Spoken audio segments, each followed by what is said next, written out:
Ralph B. Rogers, Chairman of Texas Industries Incorporated.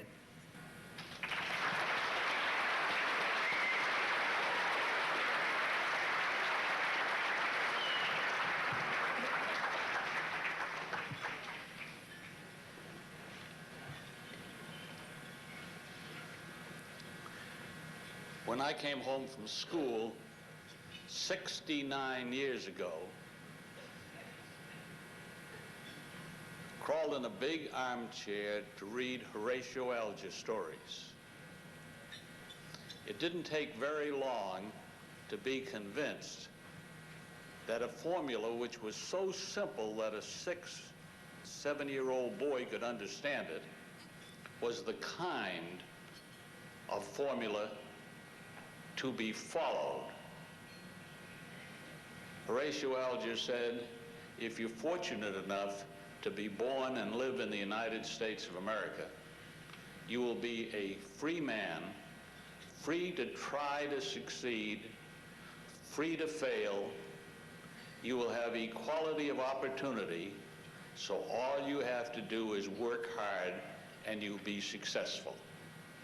Now, when I read those books as a little boy, I never dreamed that those of you, the 250 of you, who constitute this organization today by virtue of the fact that you've been awarded the Horatio Alger distinction, would choose me to join you. And I want to tell you what a great honor it is. But I don't want to talk any more about me because I don't have any time and I'm not very interested in him. What I want to do is to just spend a very few minutes talking about us, particularly all of us in the room tonight. We have been given awards. We have been given the greatest rewards in the world by people we are apt to forget.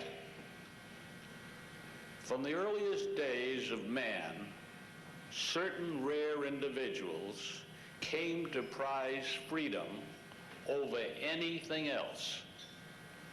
They were willing to work for it, they were willing to fight for it, they were willing to die for it.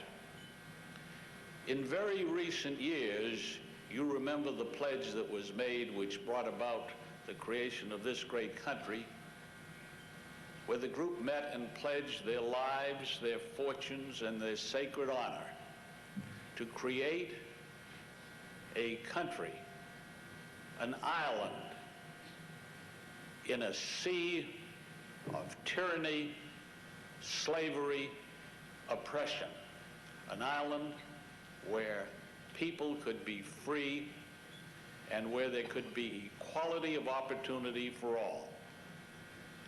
Now, I submit to you tonight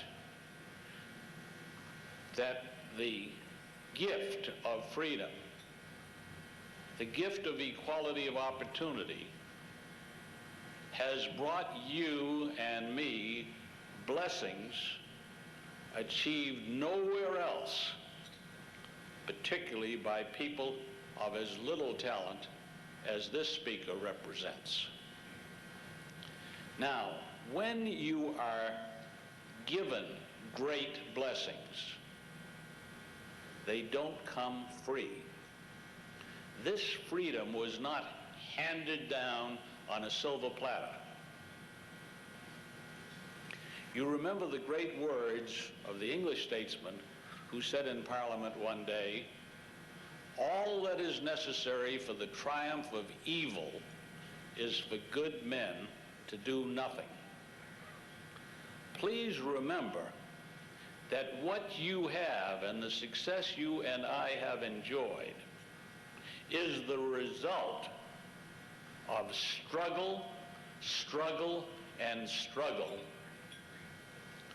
by the people who came before us and made it possible. We cannot rest on our laurels. We cannot wallow in our success and in the material things we have today. We must remember that we have children, we have grandchildren, they will have children. And the greatest gift we can pass on when we are no longer here is just the right to be free and the right to have equality of opportunity for all our children, and to aspire that someday they and we can bring it to more of the huddled, enslaved masses of the world.